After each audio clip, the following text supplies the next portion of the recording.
Self-love is the foundation. It is the foundation to the dreams that you have.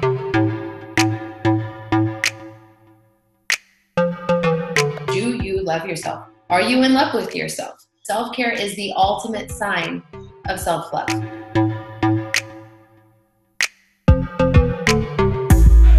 Without a deep sense of deserving, without a sense of appreciation, it's going to be hard to feel like you're actually worth all the things that you desire in your life. In what ways are you showing yourself that you matter?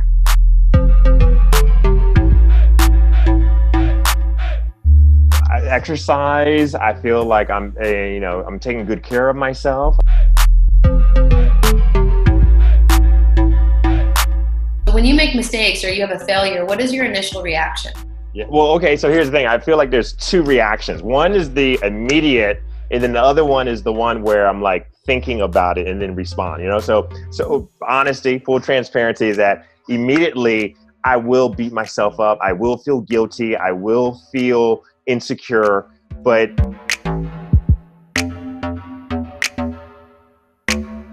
been trying to, like, within a few minutes, to be able to adjust and to be patient with myself, to really treat myself as though I'm someone I love. You know what I'm saying? Like, treat myself as though I'm my best friend who's going through a rough time.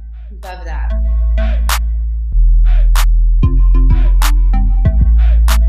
Nice. Good awareness. I love it.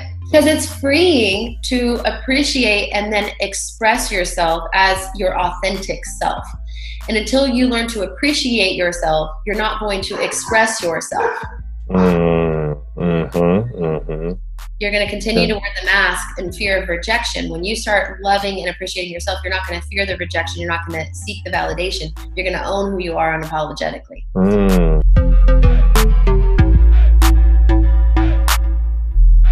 Self-acceptance is really about forgiveness. Forgiveness is the medicine here, right? You can get to your next phase of your life saying, I want to go there, be there, do that, have this relationship, if you don't feel worthy. And you're not going to feel worthy if you are carrying baggage around all the past decisions. If you're still identifying, well, I was this mess up, I had a pretty rough decade. I had a solid decade from like 15 to 25 of just school of hard knocks, terrible decisions, detrimental self-sabotage. And for a lot of time, I was carrying guilt and shame and anger and resentment. You know how hard it is to move forward carrying stuff that heavy? Right? So moving into self-acceptance through forgiveness around some past decisions really helped to lighten the load. Okay?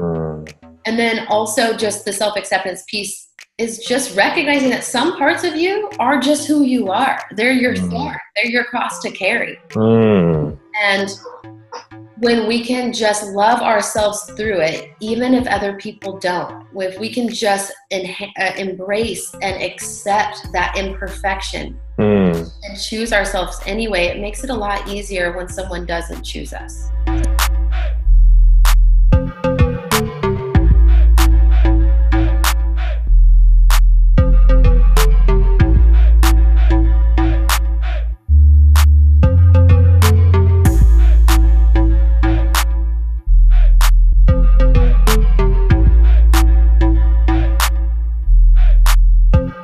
Change takes time, and we're talking about patterns and triggers and childhood wounds, right? So this doesn't go away overnight. A lot of our deepest insecurities come from our deepest pain. You start with forgiveness and releasing anything from your past that you've been holding against yourself. That's a massive act of self-love.